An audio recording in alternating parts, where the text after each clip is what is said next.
Em nome do Pai, do Filho e do Espírito Santo. Amém. Começando o nosso bate-papo sobre a escatologia, ou novíssimos, em latim, podemos iniciar sobre a antropologia e generalidade, primeiro entendendo o homem, como depois vai ser o seu destino final. Então, podemos começar perguntando o que é o homem. Então, o ser humano ele tem um corpo material e uma alma espiritual, que todos nós já sabemos disso, não é novidade nenhuma, e é provido de espírito. Esse espírito ele tem inteligência e tem vontade, como nós temos os atributos corporais, sentido, aquilo que eu vejo, que eu escuto, que eu falo, que eu sinto odor, aquilo que eu posso tocar. A minha alma espiritual, ela tem inteligência, memória, vontade. Só que esse espírito que habita em nós, ele é sem corpo, sem forma e sem tamanho. Nós podemos divulgar, ver três tipos de espírito. O não criado, que é Deus, aprendemos na catequese. O criado existe sem corpo, anjo bom ou anjo mau.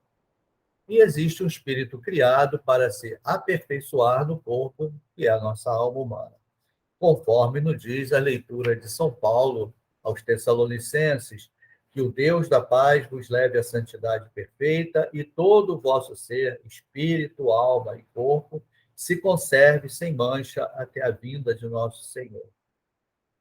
Paulo fala aqui de um espírito de Deus que habita em nós. Quer dizer, é uma linguagem do tempo de Paulo e que significa esse espírito para ele a graça de Deus que habita em nós cristãos, a graça que recebemos no batismo. Depois, Paulo vai dizer aos Romanos, no capítulo 5, que a esperança não decepciona, porque o amor de Deus foi derramado em nossos corações pelo Espírito Santo que ele nos deu. E ainda fala aos Coríntios, na primeira carta, o homem natural não compreende as coisas do Espírito de Deus, porque são loucura para ele, e ele não pode as entender, pois é só pelo Espírito que podem ser julgados. Então, o homem espiritual, segundo Paulo, ao contrário, julga tudo e não está sujeito ao julgamento de ninguém. Por exemplo, como entender Jesus andar sobre as águas, né?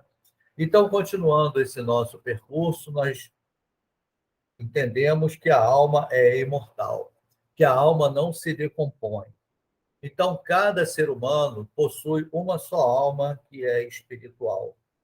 E essa alma pode ser vegetativa, também pode ser sensitiva, pode ser intelectiva, como estuda a filosofia. Não quer dizer que sejam várias almas no mesmo humano, mas as nossas almas, elas têm esse processo também, que é responsável pelo nosso crescimento, pela mudança de nossa fisionomia. Tudo isso é ação da nossa alma em cada um de nós. Então, corpo e alma, eles são complementares e formam um só todo psicossomático. Quer dizer, a alma precisa do corpo para desenvolver a sua potencialidade. Então, podemos ver que a doutrina apresentada, ela não tem dualismo, não tem monismo, mas fala em dualidade. O dualismo é o pensamento grego que nós herdamos, corpo e alma, sempre uma contra a outra, também empregada pelos hindus, pelos orientais, e onde a matéria é má e o espírito é bom, sempre trabalham isso. E nós temos que ver essa questão da dualidade, vamos ver mais à frente. Então, o dualismo é doutrina cristã, rejeita o dualismo, pois somos criaturas de Deus. Mas também nós rejeitamos o monismo, que fala de forças da natureza, e a realidade tem um princípio único, que está tudo agregado à força da natureza. E podemos ver isso, que não são antitéticos, né? Corpo e alma, e sim complementares, conforme nos diz o evangelista Mateus em 10:28. Não tenhas medo daqueles que matam o corpo, mas não podem matar a alma. Temei antes aquele que pode fazer a alma e o corpo perecer no fogo eterno, diz o evangelista Mateus. Então, continuando, nós podemos ver qual é a palavra oficial da Igreja a partir da Congregação para a Doutrina da Fé, em maio de 1979, contra o pensamento monista, que era justamente aquele pensamento que fala das forças da natureza, que estava muito em voga. Então, começa a falar a Igreja, que ela crê na ressurreição dos mortos. A Igreja, a ressurreição do homem, crê na ressurreição do homem todo como extensão da ressurreição de Cristo. A Igreja afirma a sobrevivência e a subsistência depois da morte da alma, que é um elemento espiritual dotado de consciência e de vontade. A Igreja fala da glorificação corporal de Maria, que é antecipada, uma antecipação, digo, é uma antecipação à nossa glorificação, é a Assunção de Maria. A Igreja acredita na felicidade dos justos, que estarão um dia com Cristo. A Igreja crê numa pena que castigará para sempre o pecador, que ficará privado da visão de Deus. A Igreja crê existir para os eleitos uma eventual purificação prévia à visão de Deus. E a Igreja crê na ausência de futuro e passado. A criatura irá emancipar-se no tempo e viverá o Evo, a eviternidade. Então, essa é a palavra oficial da Igreja contra o pensamento comunista, e nós trabalhamos, isso está no Catecismo da Igreja Católica, e trabalhamos sempre isso nas nossas catequeses. Algumas observações com relação a algumas mudanças da ênfase dos antigos cristãos que voltavam sua atenção sempre ao fim do mundo. Nós podemos ver isso em alguns trechos do Evangelho. Por exemplo, Paulo aos Tessalonicenses vai dizer que o próprio Senhor, a um sinal dado pela voz do arcanjo e pela trombeta de Deus, descerá do céu, e os mortos que estão em Cristo ressuscitarão primeiro. Depois, nós, os vivos, os que tivermos ficado, seremos arrebatados, junto com eles nas nuvens, ao encontro do Senhor nos ares, e assim estaremos sempre com o Senhor. Porque Paulo achava que estaria vivo quando Jesus voltasse. Então, isso é uma imagem que ele tem. Depois, o livro do Apocalipse vai nos dizer: aquele que dá testemunho destas coisas diz: sim, Senhor, em breve voltarei. Amém, vem, Senhor Jesus.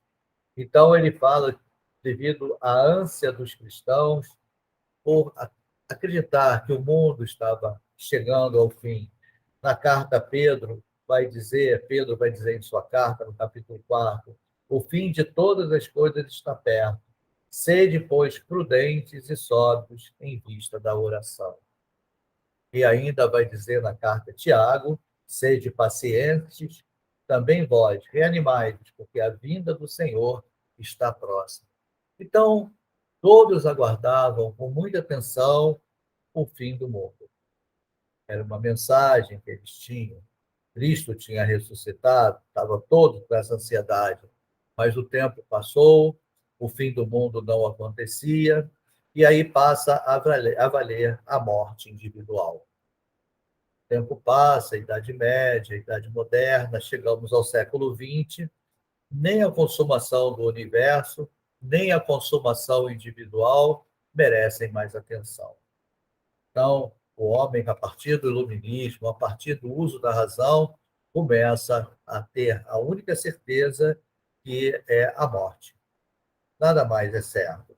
Então, começa a haver várias especulações, estudos, entendimentos. Então, podemos fazer uma observação bem sóbria nas afirmações sobre morte e vida póstuma, que vai suscitar a imaginação de muitos. Isso vai ser objeto do nosso bate-papo ao longo dos outros encontros. E aí vem a necessidade do ser humano, que quer continuar o contato com seus semelhantes falecidos, que são fenômenos parapsicológicos, né, que consolam e, às vezes, apavoram. Então, muita gente tem visões, tem emoções, e tudo isso deixa as pessoas em transe, ficam nervosas, preocupadas, o que vem a ser isso.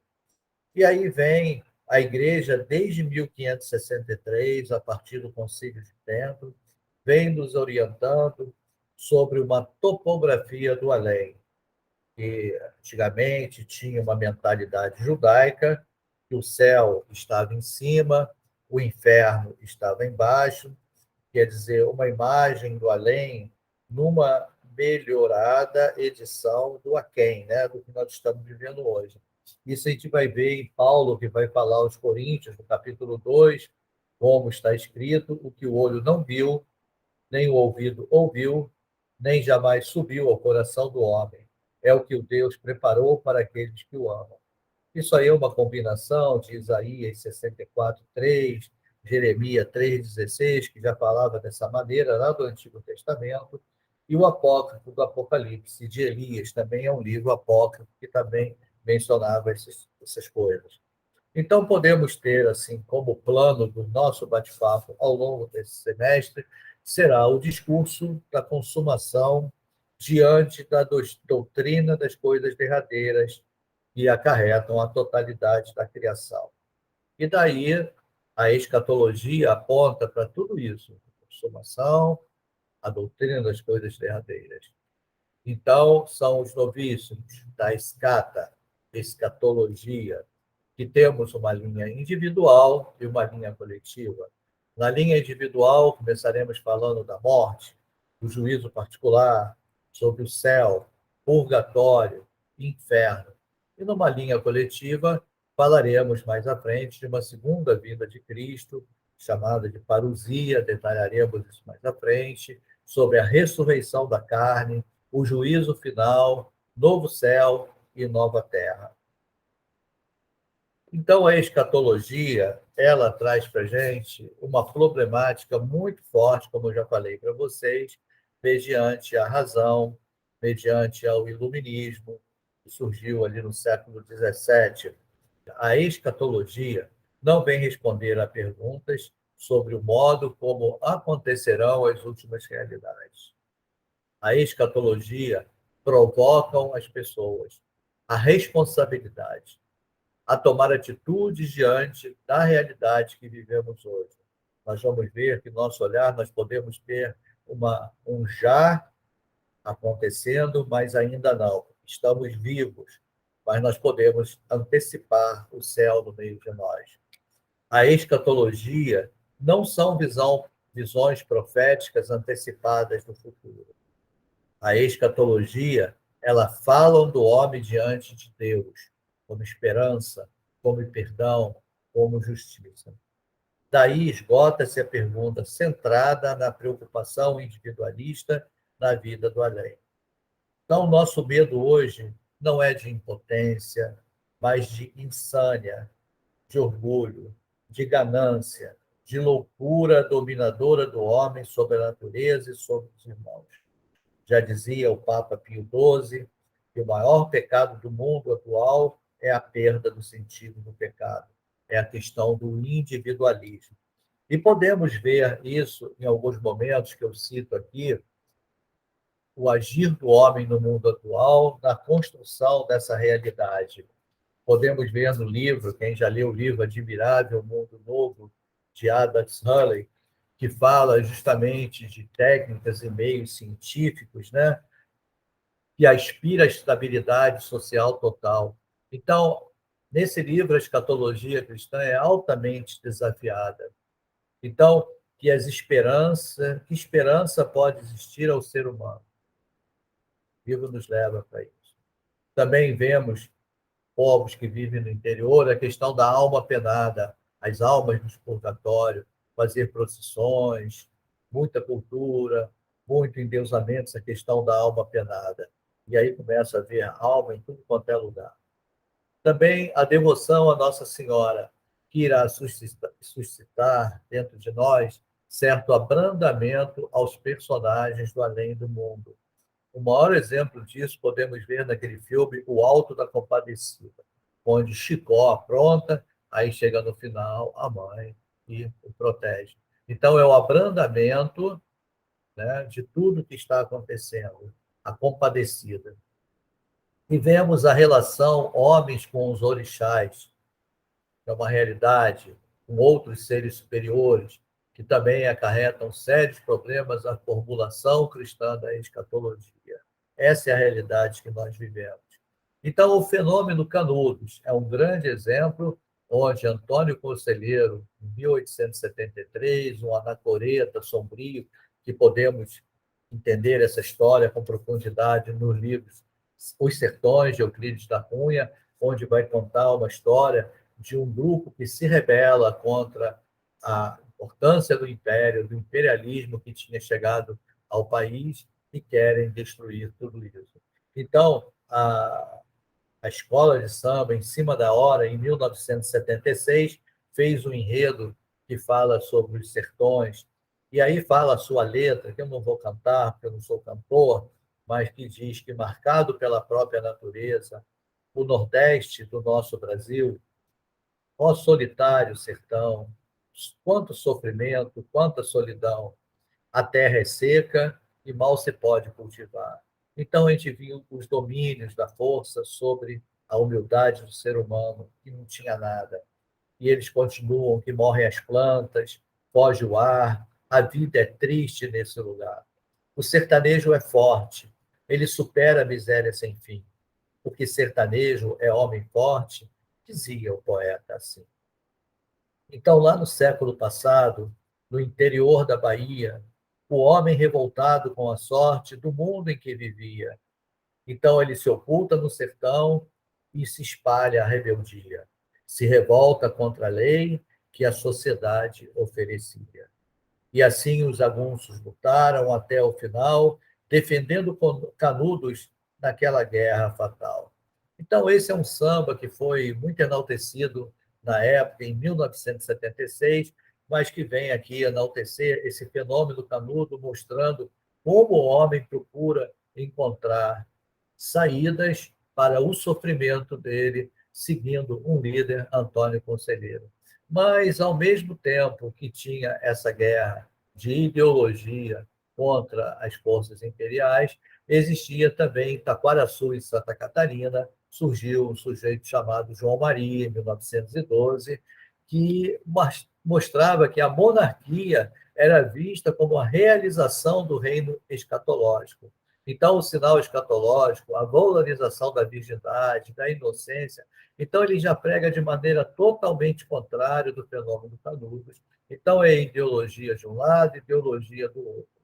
E no meio disso tudo, nós temos também as devoções, que é mais escatológica ainda, como a música, podemos também conhecer, do Ivan Lins, A Bandeira do Divino, que fala que os devotos do divino vão abrir sua morada para a bandeira do menino ser bem-vinda, ser louvada.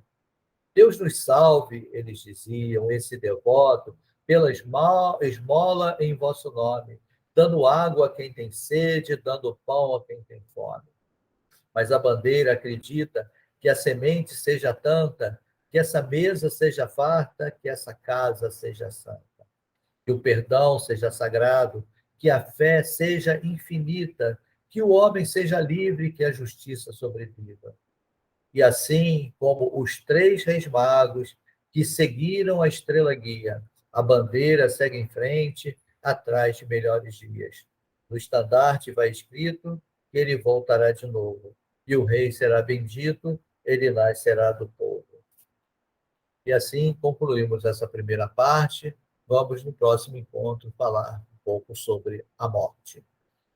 Nós estamos reunidos em nome de um Deus que é Pai, Filho e Espírito Santo. Amém.